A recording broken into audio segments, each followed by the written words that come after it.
Welcome to Promote, Profit, Publish. I'm your host, Juliet Clark, and we have a repeat guest today that's going to talk about some things going on in the publishing world that are really helpful for you guys. But before we get started, I want to send you over to our YouTube channel. Please go over and subscribe. It's Super Brand Publishing.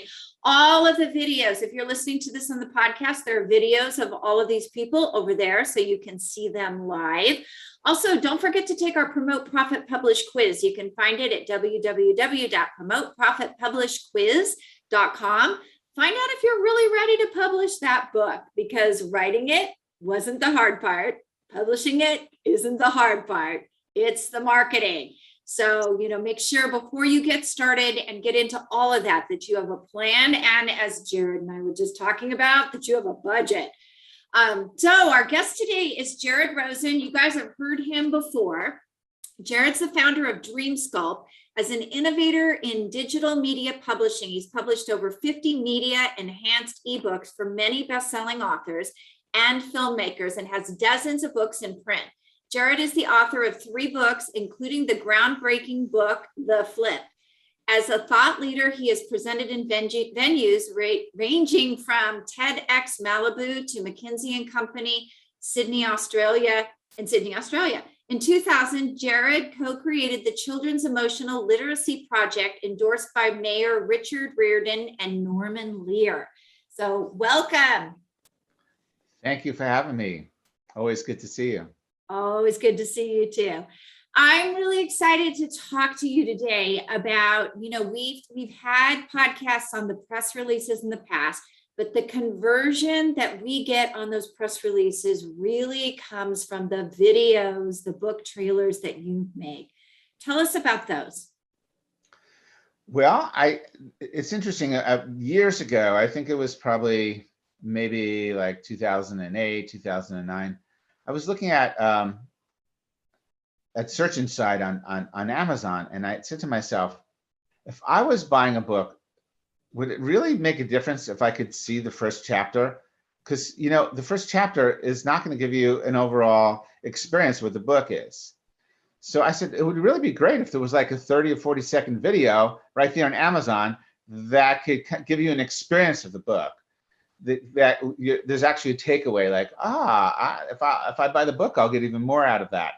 So that led me into what we had done from 2010 to practically 2017 was media enhanced eBooks. So we put videos into it. So when people flipped it, the videos were playing. What I saw happening, obviously, was everyone on social media doesn't want to click onto another browser. So whether you're on Instagram or Facebook, you're scrolling and you're seeing auto-playing videos. So we shift to the auto-playing videos to just capture somebody right there. What I always look for is, you could say that they're book trailers. That's one way to call it a trailer. But in many cases, if you're watching a trailer to a movie, it just is basically trying to sell you the movie. And so imagine a book trailer would be trying to sell you the book. The way I see it very differently is, if somebody is scrolling on social media and a video is auto playing, first you have to grab them. It needs to be dazzling.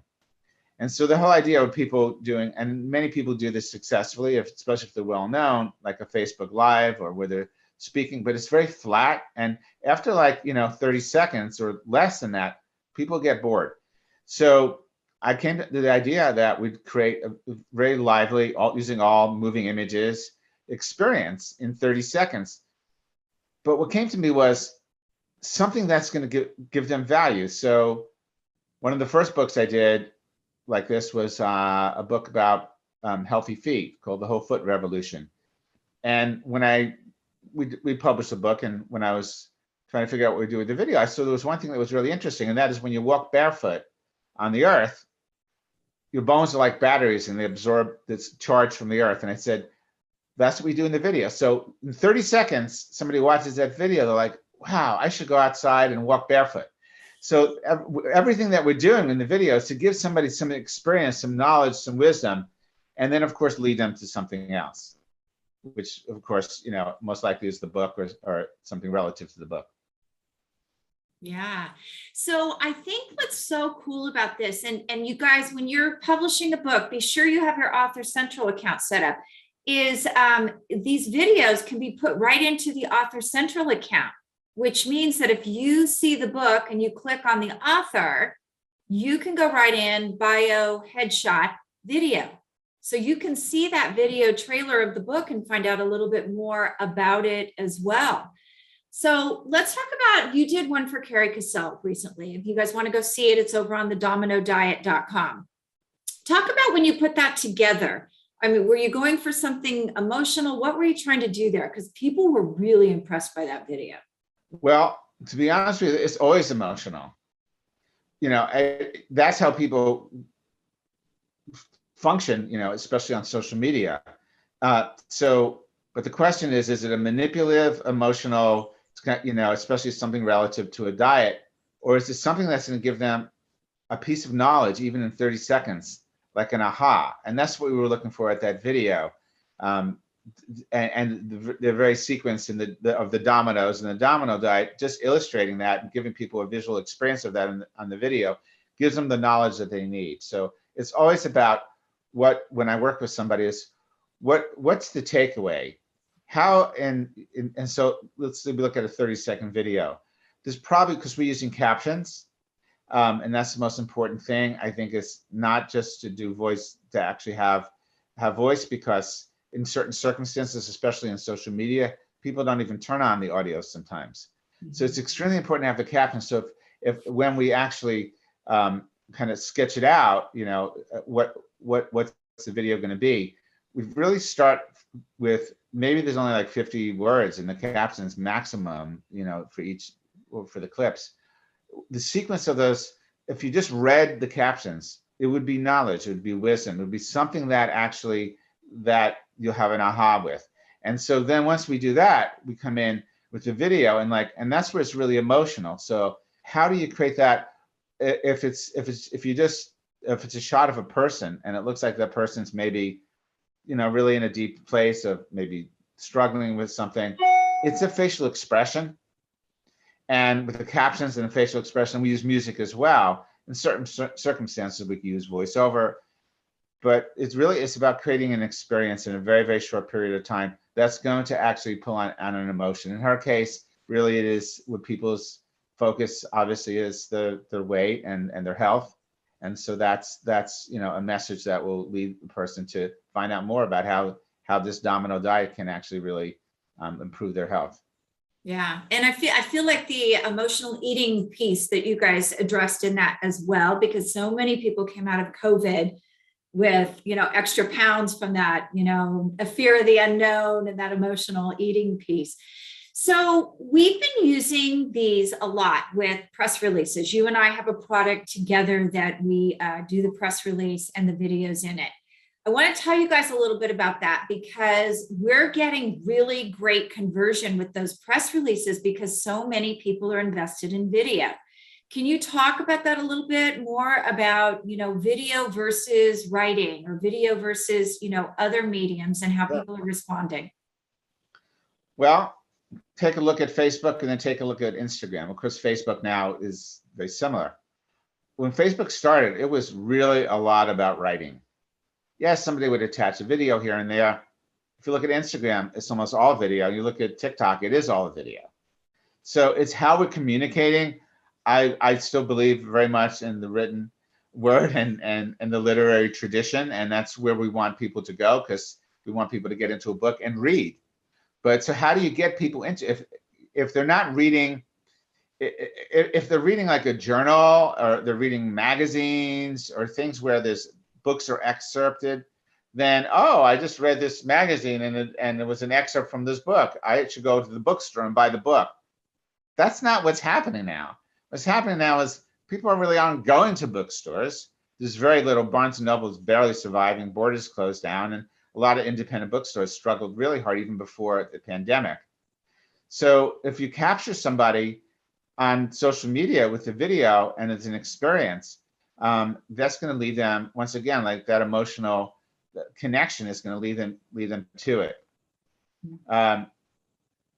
in respect to using it in a press release, the same thing is going to happen, because I think we really evolve. We want things really, really fast and dazzling.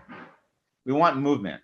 And even that's why I've noticed that when people do, like they do the Instagram or Facebook Live when they're speaking, if they're not really on fire, I know for myself, I just can barely watch a few seconds. Somebody's talking and it's flat and it's not moving. So that's the key, is we want to dazzle people. And in this day and age, you kind of have to sort of seduce them with something, and you have to do it fast, and you have to do it with, I believe, with video or media, as opposed to just written words. See, that is so true. And remember back when Facebook started the Facebook Lives, all of the algorithms were around how long you could keep people on there. Yes. Same with all of these things. Even LinkedIn is going to LinkedIn Live now too. So video is big. We're learning to consume.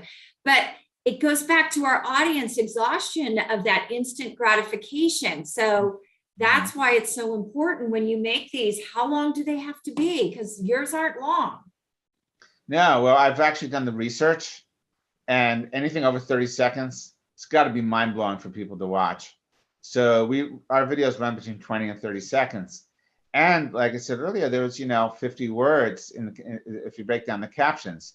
So if you look at it, if you took all the captions, put them together, it's like a short paragraph. 50 words is a paragraph, basically. I might not say short, but it's, medium-sized paragraph. So the words aren't extremely important.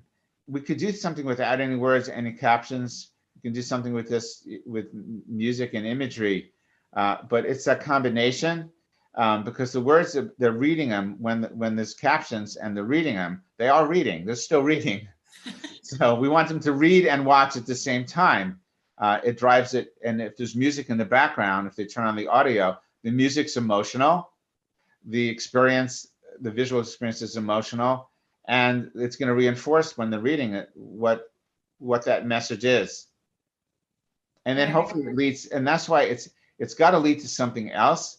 There's no point in putting in a 20 or 30 second video. But if it leads to the book, it probably is not going to be as effective. Of course, for the author, it's not going to be as effective, because you'll never know who bought the book. It just leads to Amazon, for instance. But rather, this kind of funnel approach, where does that video lead to? Take them further and deeper. And so our suggestion is to take them into, when you call a funnel, take them to some landing page where you meet the author. Now you can have an intimacy. So now that you touch them and they took that next step, you want to actually, that's where like the kind of Facebook Live or the live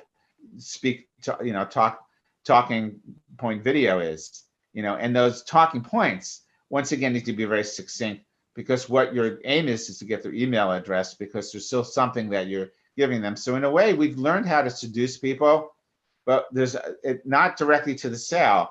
And I think that's the most important thing, is the sale is important because we want to sell the book. What's really important is we want to bring people into our community.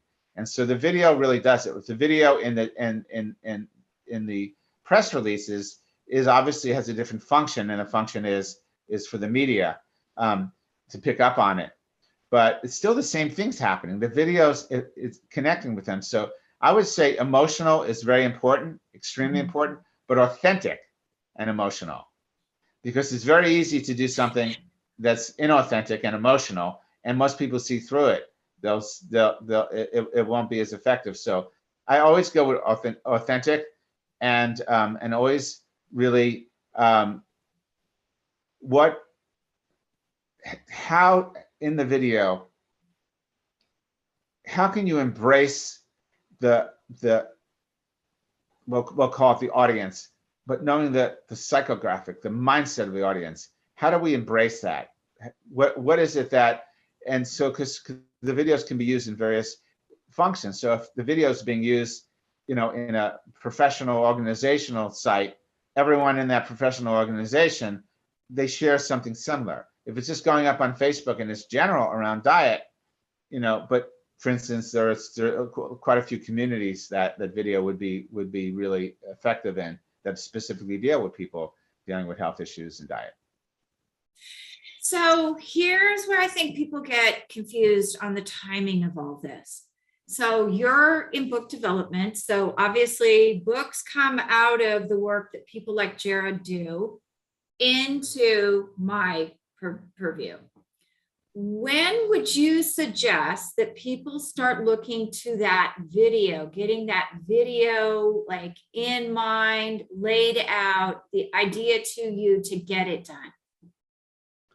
Well, I think that in the circumstances where people are, let's say, doing pre-sales for the book, or if they, that's one thing, because that's probably closer to the launch date of the book.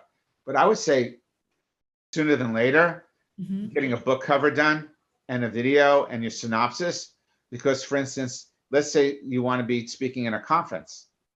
Well, I mean, there may be just a normal application process, but if let's say you had a book coming out in a year from now, okay, and you wrote in the query, I have a book coming out in a year from now, I'd like to be one of the speakers at your conference. Well, great, but if you send them and you have the synopsis and you have the book cover, and now you have a video that at the end has a book cover and it says coming, March 2022, it's going to be a lot more impressive.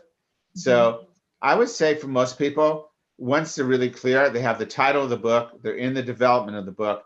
I always say this to all my clients.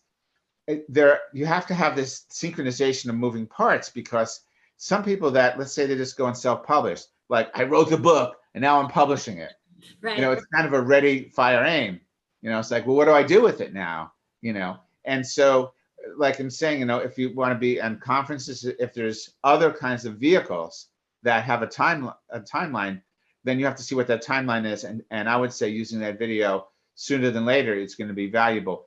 And saving it for, like if you're launching it, for a big book launch, then you'll optimize it in various ways and to perform in a much, robust way. But before you do that in marketing the book, the video is really helpful in setting up various opportunities, whether it's speaking ops or other kinds of opportunities. Right. And you guys, I'll just tell you, I think this is playing in October. This is released. Every one of our October releases is releasing at an event. We have a cybersecurity event, a women's event, and then I think it's a 50 years celebration of band for USC, the director. So that's why it's so important to have these tools in advance. I'm going to give you an example that I know Jared's aware of. Both Nan Nelson and Carrie Cassell put this on their green envelope invitations to go out. So people not only got the invite to the event, but there was a link there for them to click on and see not only the book, but the launch party and the video to see what the book was about. So there are a lot of different uses. And I agree with you on that, Jared, sooner rather than later. So get it out of development, get the video going, take it to your publisher with the video. That way, if you want a press release or one of those other things, you're good to go. We're not stressing Jared out at the last minute like we did with Carrie. We can do things in the last minute, but last minute usually means that other things are not in the right order. So yeah, being very methodical and strategic is important, because there's a lot of moving parts and there's a lot of synchronization that's needed, so that that you're not in the last minute. You say, well, I should have done this or should have anything. The one other thing I want to say about using the video that I think is extraordinarily important is you can actually pick and choose what you want to focus on from the book in the video. So it's not just like if it was a movie, okay, you may want to have like a whole kind of rounded experience and see what this trailer, like I get a sense of of what it's about, at least the general topic. It's a love story, whatever. When it comes to a nonfiction book and doing these videos, you really can actually drill down into something and that's why I'm saying I brought up the one book we did, the Whole Foot Revolution. There was so much in that book that we could be talking about, healthy feed, all these kinds of things. But I found that one thing that I thought was that you could do this tomorrow. It's like, or today, you could, in your lunch break, at the end of the video, it's like, go outside, instead of, having a lunch break in the lunchroom or the cafeteria or wherever it is, go outside, take your shoes off, and walk on the grass. So if we can find with those, for each book, something that's going to give somebody something to actualize, especially for a nonfiction book, it's going to be really valuable, because it's like, oh, I should do that. You know, all of a sudden you're outside and say, you know, I saw that video. But if you saw a video and all it did was tell you everything about the book and why you should buy the book and why it's a great book, then it's like watching an ad. And most ads, we don't go and buy the products. I'm not sure how they work. When you watch television ads, I usually don't buy any products I see on television ads, because once again, they're very manipulative. But it's interesting, even what is happening in because you can make something much more artistic if you're not focusing on like, you know, on the pitch. And it's seeing that now in the world of advertising. So they get it. Like, for instance, I think it's Progressive, the insurance company. They're just like little, you know, humorous experiences. And at the end, it'll say Progressive, whatever it is. And we're moving more in those directions and so I just wanted people to know that you're not trying to take 30 seconds and try to convince somebody to buy your book. Right. If you buy this book, then this will happen or that. Give somebody something of value, and something of value that leads to something of value that also, once again, it doesn't cost them anything. And then they'll get to that place. You want their email address in all circumstances. That's the most valuable thing, because once again, for every author I'm talking to, you're building an authentic community. And there are other, obviously, services and different other kinds of events and things that you can be doing once you build that community. But if you just send them off to Amazon, you'll never know who bought your book.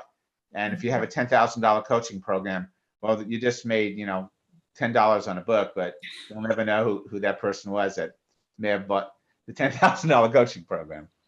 I think you'd be lucky to make $10 on a book, but what a great example, because I came from the advertising world. I worked on a big ad account, and I don't buy anything from TV anymore. I think the ads are really plain vanilla. I remember during COVID, I actually said to somebody I knew who's part of that world as well, like, what are you guys doing? Like, where did all the good creative people go? So people are buying on other places now. And you have to give value. Can you imagine if you had a TV ad that for like a drug that gave you some value, like be healthy, instead of all of the things that this drug will maybe give you as side effects that'll scare the holy hell out of you? It's kind of surreal in a way, because I mean, it's almost like they're intentionally, like the people in the advertising industry, let's make this a total surreal experience. The music, the lighting, it's like, this is heaven. And by the way, all these things can happen, including damage to your liver, damage to your heart, damage. You know, it's like, and there's still, it's a very soft voice, and they're still floating around. It's like, oh, it's bizarre. But we know that when you go to a doctor and it says you need to be on this drug, you know, you don't think about the ad, you think about the fact that the doctor told me to do that. Yeah. So I think, you know, how I see video I started out years ago as an artist, well, it's still an artist, and then in the art world and in the arts, is making an artistic work and emotional. Artistic and emotional is really, because people really value it, and that's you know, that's the key here. And I think the same thing when we're embedding them into press releases, because who's looking at the press releases? And also really distinction. So distinct is extremely important. And when we work with DreamSculpt with titling books, I have this ability sometimes, these titles come to me and I'm like, well, there must be another book by that title. And I look at it, there's no book by that title, and nobody has a URL. So really think about that. You know, it's the distinction, authentic distinction, emotional, dazzling. Yeah, exactly. So you guys, if you're thinking about getting a book, if you have a book idea, Jared, where can they find you? Because you have a great monthly free call that people can jump onto, and some pretty low cost programs where they can get in and kind of test the waters. So where do they find you at? Well, let's go direct. I mean, if anyone wants to have a session with me because you're interested and you want to discuss it and I can find out about your book, just send me an email I'll just give you my name. If we can put it in the chat, it's Jared Rosen at where am I at mac.com. JAREDROSEN, one word, JAREDROSEN at mac.com. Great. So you guys send him out, because that meeting. And by the way, and check out our videos. We have about 20 of them. There'll probably be another 10 in the next few weeks because we haven't uploaded, but go to dreamsculpt.com and you'll see it'll say social media video. You click on it and there's about 20 of them that you can watch. Fantastic. And then that monthly meeting, get a hold of him about that, because get a lot of information, a lot of experts on. He works with Waterside. I'm on there. Jared's on there. Most of the time, there's a lot of people on there who have some great information for you. And it's the way to find out if you really, really want to do this project is, get in there and listen to some of those calls and find out how much work it's really going to be before you get going. And just thank you so much, Jared. I hope people understand how important that book development is, because there are some mistakes. We had a podcast, I believe it released back in August or July, about the mistakes that people, every first author makes it. But if you're working with a development coach. I'd like a copy of that to send to people, because there are a lot of moving parts and it's really easy, to miss one. And it's you have to be extremely methodical and strategic, because you're doing something, if you're publishing on your own, that usually many people are involved in the publishing of a book, and they all are experts in the cover, the experience you want to create, and working with you has been phenomenal, because you really achieved great results. For the last two authors hit #1 on Amazon, and I know they got lots of coverage by the media. So I'm so glad that that we work together. So it's a team, Right. A team Right. approach. It is. It takes a village to get a book out. You guys, thank you so much. You know where to get a hold of Jared, and I'll see you next week.